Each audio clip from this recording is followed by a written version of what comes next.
আসসালামু আলাইকুম। 10 মিনিট মাদ্রাসায় আপনাকে স্বাগতম।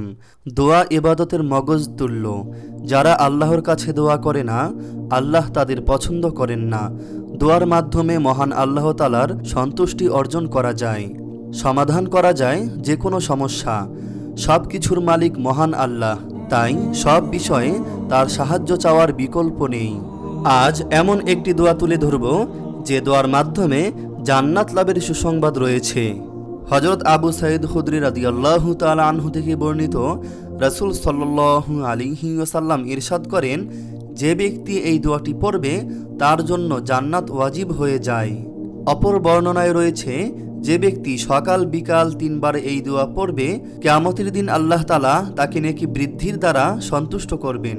হযরত মুনজির রহমাতুল্লাহ বলেন, আল্লাহর রাসূল সাল্লাল্লাহু আলাইহি ওয়াসাল্লাম বলেছেন, যে ব্যক্তি প্রতিদিন সকালে এ দোয়াটি পড়বে, আমি তার দায়িত্ব নিলাম, কিয়ামতের দিন আমি তাকে তার হাত ধরে জান্নাতে নিয়ে যাব। দোয়াটি হলো, রাদিতু বিল্লাহি রব্বান ওয়া বিল ইসলামি দীনান ওয়া বি মুহাম্মাদিন সাল্লাল্লাহু আলাইহি ওয়াসাল্লাম নাবিয়্যান। যদি দোয়াটি এক শ্বাসে পড়তে চান তাহলে হবে, রাদিতু বিল্লাহি রব্বান ওয়া বিল ইসলামি দীনান ওয়া বি মুহাম্মাদিন সাল্লাল্লাহু আলাইহি ওয়াসাল্লাম নাবিয়্যা। এবার বাংলা উচ্চারণ দেখুন, রাদিতু বিল্লাহি রব্বান ওয়া বিল ইসলামি দীনান ওয়া বি মুহাম্মাদিন সাল্লাল্লাহু আলাইহি ওয়াসাল্লাম নাবিয়্যান।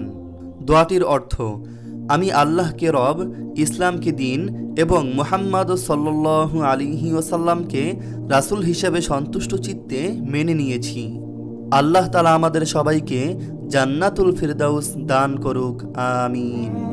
আপনি যদি বিভিন্ন দোয়া ও আমল সম্পর্কে জানতে চান তাহলে এই চ্যানেলটি সাবস্ক্রাইব করে পাশে রাখা বেল আইকনটি অন করে দিন। আপনার প্রতি শুভকামনা রেখে আজকের মতো বিদায় নিচ্ছি। আসসালামু আলাইকুম ওয়া রাহমাতুল্লাহি ওয়া বারাকাতুহু। জাযাকাল্লাহ,